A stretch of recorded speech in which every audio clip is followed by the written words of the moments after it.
Hello everyone, welcome to all UPSC 360। और इस video में हम बात करने वाले हैं इतिहास में पार्ट नंबर 3 और प्राचीन इतिहास हमने शुरू किया था। और आज का जो टॉपिक है वो है सिंधु सभ्यता।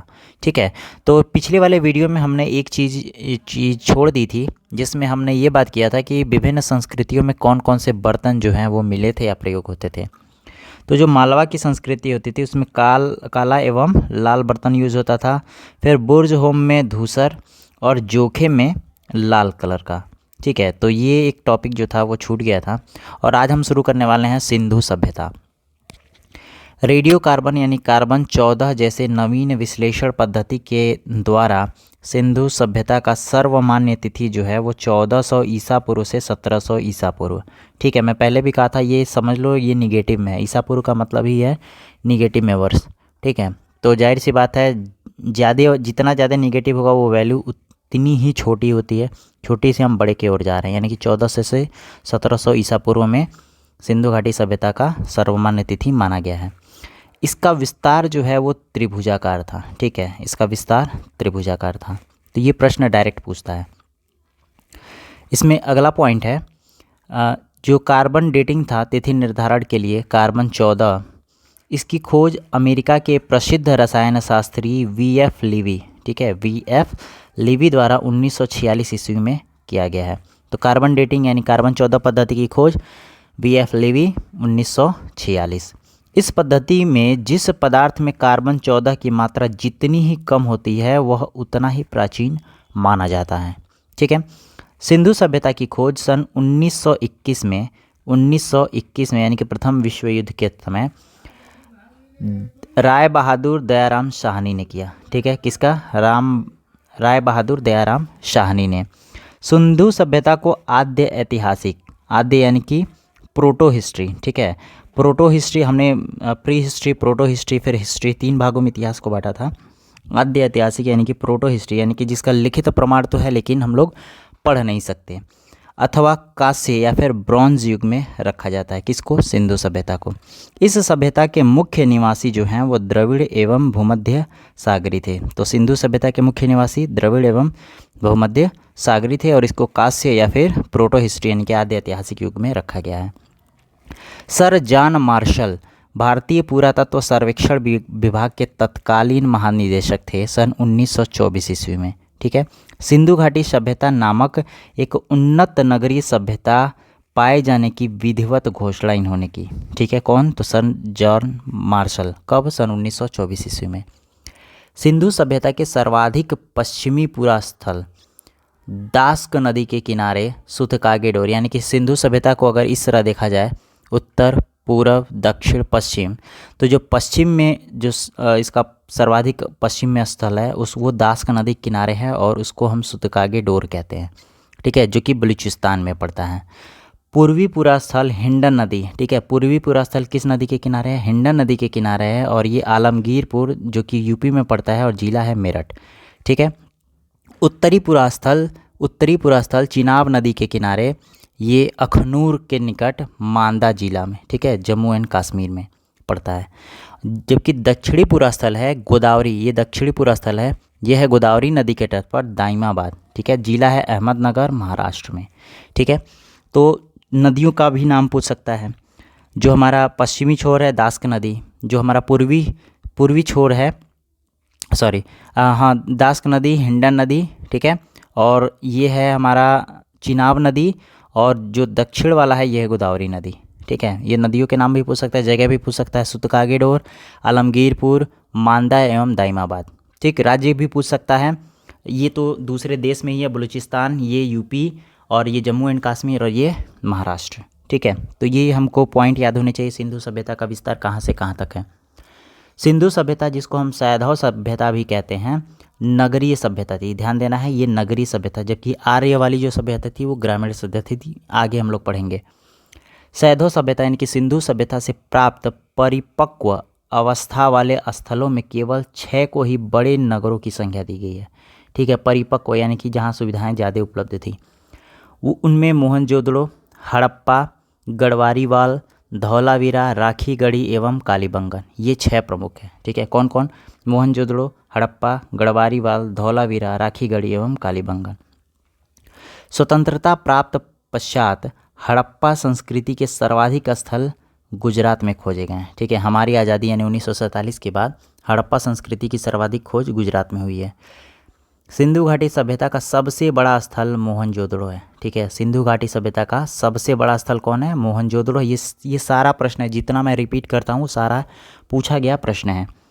जबकि भारत में इसका सबसे बड़ा स्थल राखीगढ़ी है, ध्यान देना है। सिंधु सभ्यता का सबसे बड़ा स्थल मोहनजोदड़ो, ये आपको पाकिस्तान में पड़ेगा। ठीक है, लेकिन जो भारत में स्थल है वो है राखीगढ़ी, जो कि घग्गर नदी पर है। ठीक है, और ये हरियाणा के हिसार ज़िले में पड़ता है, हरियाणा के हिसार ज़िले में। इसकी खोज सन 1963 में सूरजभान ने की थी, तो ध्यान देना है। सिंधु घाटी सभ्यता 1921 दयाराम शाहनी, जबकि जो हमारा राखीगढ़ी है इसकी खोज हिसार जिला हरियाणा में कब की गई थी? 1963 में। किसके द्वारा? सूरजभान के द्वारा। ठीक है, ये पॉइंट आपको याद रखना है। लोथल एवं सुतकोददा, ठीक है, लोथल एवं सुतकोददा जो है वो सिंधु घाटी सभ्यता के बंदरगाह थी। ये मोस्ट इंपॉर्टेंट पॉइंट है, बंदरगाह पूछ देता है डायरेक्ट। निम्नलिखित में से कौन सा सिंधु घाटी सभ्यता का बंदरगाह था? तो लोथल एवं सुतकागेडोर। अगर सुतकागेडोर नहीं देता तो लोथल जरूर ऑप्शन में रहेगा, तो लोथल ही मोस्ट इंपॉर्टेंट है। जुते हुए खेत और नक्काशीदार ईंटों का प्रयोग, ध्यान देना, जुते हुए खेत और नक्काशीदार ईंटों का प्रयोग कहाँ मिला है? कालीबंगन में। मोहनजोदड़ो से प्राप्त स्नानागार, ठीक है, मोहनजोदड़ो से प्राप्त हुए हैं स्नानागार। सैंधव सभ्यता की सबसे बड़ी इमारत है, ध्यान देना, सबसे बड़ी इमारत मोहनजोदड़ो में मिला है सैंधव सभ्यता की।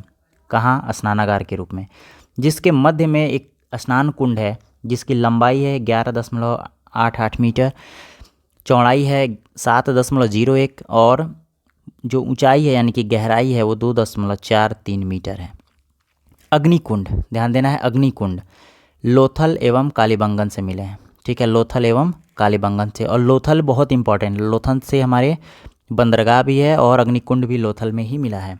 कालीबंगन से भी अग्निकुंड मिले हैं और कालीबंगन में जुते हुए खेत और नक्काशीदार ईंटें मिली हैं। तो ये दोनों तो बहुत इंपॉर्टेंट हो जाने वाले हैं। मोहनजोदड़ो से प्राप्त एक सील पर 3 मुख वाले देवता, एक सील पर 3 मुख वाले देवता जिसको हम पशुपतिनाथ कहते हैं। ठीक है, एक सील पर 3 मुख वाले देवता जिसको पशुपतिनाथ कहते हैं, उनकी मूर्ति मिली है। इनके चारों ओर जानवर हैं, हाथी, गेंडा, चीता एवं भैंसा। ठीक है, हाथी, गेंडा, चीता एवं भैंसा विराजमान है। ठीक है, कहाँ से प्राप्त हुआ है? तो मोहनजोदड़ो में प्राप्त हुआ है। मोहनजोदड़ो से नर्तकी की एक कांस्य की मूर्ति भी मिली है। तो ये पूछ सकता है डायरेक्ट, नर्तकी की कांस्य की मूर्ति कहाँ मिली है? तो मोहनजोदड़ो से। हड़प्पा की मोहरों पर सबसे अधिक एक श्रृंगी पशु का अंकन है। ठीक है, कहाँ के मोहरों पर? हड़प्पा के मोहरों पर। मोहनजोदड़ो से नर्तकी की कांस्य की मूर्ति, मोहनजोदड़ो से ही सील मिला है जिस पर पशुपति की मूर्ति है और उसके चारों ओर हाथी, गेंडा, चीता एवं भैंसा है। देखो ये प्रश्न बनता है कि मोहनजोदड़ो से प्राप्त सील पर निम्नलिखित में से कौन सा जानवर नहीं है, या ऐसे पूछ सकता है निम्नलिखित में से कौन सा जानवर है, तो कॉम्बिनेशन दे सकता है, हो सकता है इन चारों में से कोई एक बदल दे। ठीक है, तो आपको पहचानना जरूरी है, हाथी, गेंडा, चीता और भैंसा। हड़प्पा पर मोहर में सबसे अधिक एक श्रृंगी पशु का अंकन मिलता है और यहाँ से प्राप्त एक आयताकार मोहर में स्त्री के गर्भ से निकलता पौधा दिखाया गया है। ध्यान देना है, हड़प्पा पे ही मिला है आयताकार मोहर जहाँ से स्त्री के गर्भ से पौधा निकलता दिखाया गया है। मनके बनाने के कारखाने लोथल एवं चुन्होदड़ो में मिले हैं। देखो लोथल फिर इंपॉर्टेंट हो गया। ठीक है, लोथल एक तो बंदरगाह है। ठीक है, लोथल पे अग्निकुंड भी मिले हैं और लोथल पे ही मनके बनाने के कारखाने भी मिले हैं और चुन्होदड़ो में भी मिले हैं। सिंधु सभ्यता की लिपि है भाव चित्रात्मक। ठीक है, सिंधु सभ्यता की लिपि भाव चित्रात्मक है। यह लिपि, ध्यान देना है, लिपि कहाँ से लिखी जाती है? दाईं से बाईं, यानी कि दाईं से बाईं इधर। ठीक है, हम लोग इधर लिखते हैं। ठीक है, दाईं से बाईं, लेकिन जब दूसरी लाइन आती है तो बाईं से दाईं हो जाती है। ठीक है, और एक अभिलेख में एक से अधिक पंक्ति होती है तो पहली पंक्ति तो दाईं से बाईं इधर लिखेंगे, लेकिन दूसरी पंक्ति में बाईं से दाईं जाने शुरू कर देंगे। लेखन कला की उचित प्रणाली विकसित करने वाली पहली जो सभ्यता है वो है सुमेरियन सभ्यता। ठीक है, सुमेरिया की सभ्यता यानी कि सुमेरियन सभ्यता, ये याद रखना है। लेखन कला की उचित प्रणाली विकसित किसने की है? सुमेरियन सभ्यता। सिंधु सभ्यता के लोगों ने नगरों तथा घरों के विन्यास के लिए ग्रिड पद्धति अपनाई है। तो हो सकता है पूछ दे, सिंधु सभ्यता में नगरों एवं घरों का विन्यास किस पद्धति पर आधारित है? तो ग्रिड पद्धति पर आधारित है। घरों के दरवाजे, खिड़कियाँ सड़क की ओर न खुलकर पिछवाड़े की ओर खुलते थे, यानी घर के पीछे खुलते थे। केवल लोथल नगर, फिर देखो लोथल आ गया, केवल लोथल नगर के घरों के दरवाजे जो हैं वो सड़क की ओर खुलते थे। तो ध्यान देना है, सिंधु सभ्यता में सभी जगह ग्रिड पद्धति अपनाई गई थी जिसमें दरवाजे एवं खिड़कियाँ सड़क की ओर खुलती थी। लेकिन लोथल नगर एक ऐसा था, उल्टा होता था, सड़क की ओर दरवाजे खुलते थे। सिंधु सभ्यता के लोगों की जो मुख्य फसल थी वो थी गेहूँ और जौ। ध्यान देना है, गेहूँ और जौ। सैधववासी मिठास के लिए शहद का प्रयोग करते थे। मिट्टी से बने हल के साक्ष्य, ध्यान देना है, मिट्टी से बने हल के साक्ष्य बनवाली में मिले हैं। ठीक है, बनवाली। तो मिट्टी से बने हल के साक्ष्य यानी खिलौने के रूप में बनवाली, यानी उस समय हल के प्रयोग करते थे लोग। रंगपुर एवं लोथल, ध्यान देना है, रंगपुर एवं लोथल से चावल के दाने मिले। देखो फिर लोथल आ गया। ठीक है, तो लोथल में क्या है, दरवाजे सड़क की ओर खुलते हैं। लोथल में चावल के साक्ष्य मिले हैं। लोथल में अग्निकुंड मिला है। लोथल में हमारे बंदरगाह भी है। तो ये सारे पॉइंट लोथल से आ जाते हैं जिनको आपको याद रखना है। तो रंगपुर एवं लोथल से क्या मिले हैं, चावल के दाने, चावल के दाने, ठीक है, दाने मिले हैं जिनसे धान की खेती होने का प्रमाण मिलता है। चावल के प्रथम साक्ष्य जो हैं वो लोथल से ही प्राप्त हुए हैं। ध्यान देना, चावल के प्रथम साक्ष्य लोथल से, यानी चावल के दाने मिले हैं तो चावल के साक्ष्य कहाँ से हो गए, लोथल से हो गए। ठीक है, आगे बढ़ते हैं।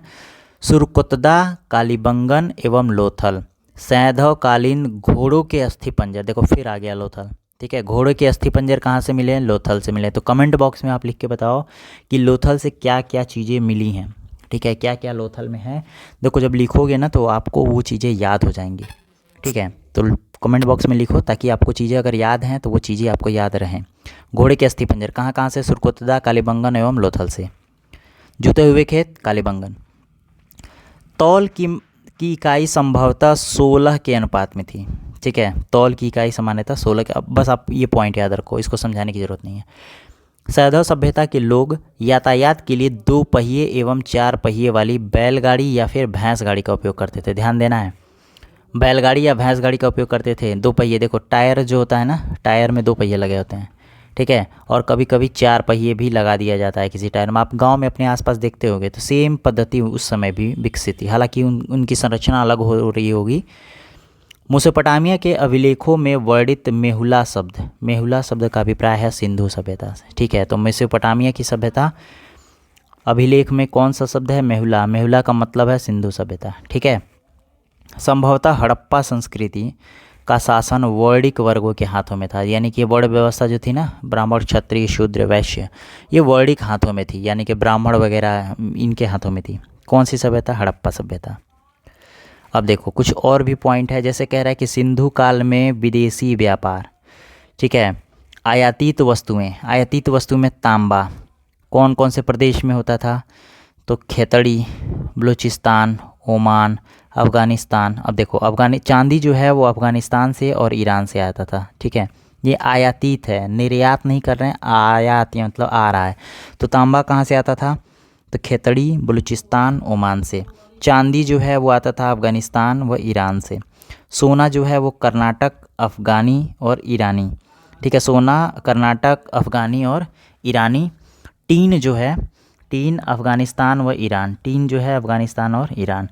गोमेद जो है सौराष्ट्र और लाजवर्थ जो है मेसोपोटामिया से। फिर सीसा जो है वो ईरान से। ठीक है, तो ये ऊपर के जो 4 हैं ना, ये काफ़ी इंपॉर्टेंट है। ठीक है, आप इसको याद कर लो।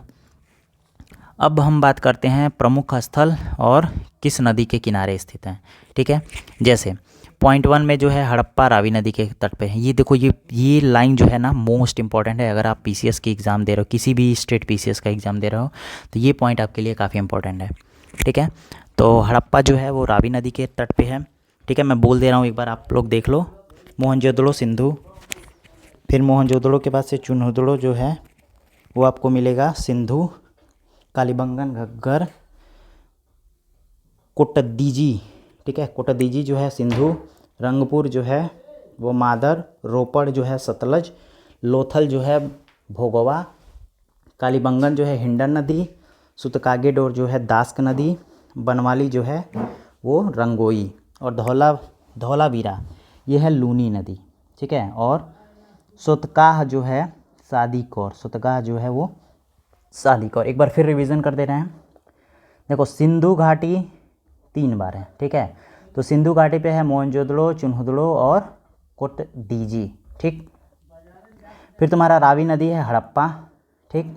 घग्गर नदी है कालीबंगन, रंगपुर जो है मादर, रोपड़ जो है सतलज, ठीक है। सतलज भी इंपॉर्टेंट है, वहाँ रोपड़ है। फिर लोथल काफ़ी इंपॉर्टेंट था, तो लोथल जो है वो भोगवा नदी पे है, ठीक है। आलमगीरपुर तो आपको याद होगा यूपी में है, हिंडन नदी पर।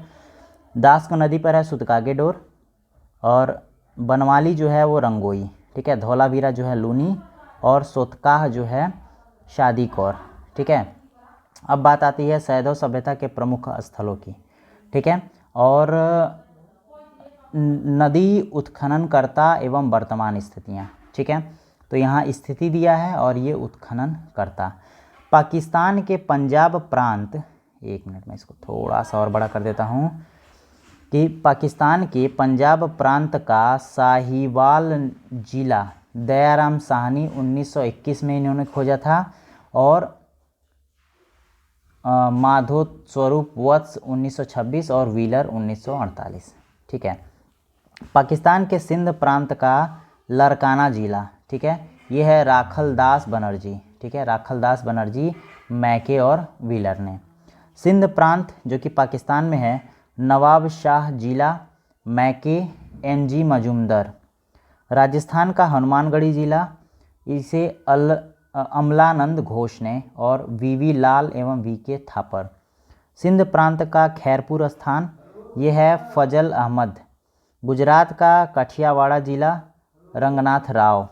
पंजाब का रोपड़ जिला, यज्ञदत्त शर्मा। गुजरात का अहमदाबाद जिला, रंगनाथ राव। उत्तर प्रदेश मेरठ जिला, यज्ञदत्त शर्मा। पाकिस्तान के मकरान में समुद्र तट के किनारे आर.एल. स्टाइन। हरियाणा का हिसार जिला, रविंद्र सिंह बिष्ट। गुजरात का कच्छ जिला, जे.पी. जोशी और रविंद्र सिंह बिष्ट।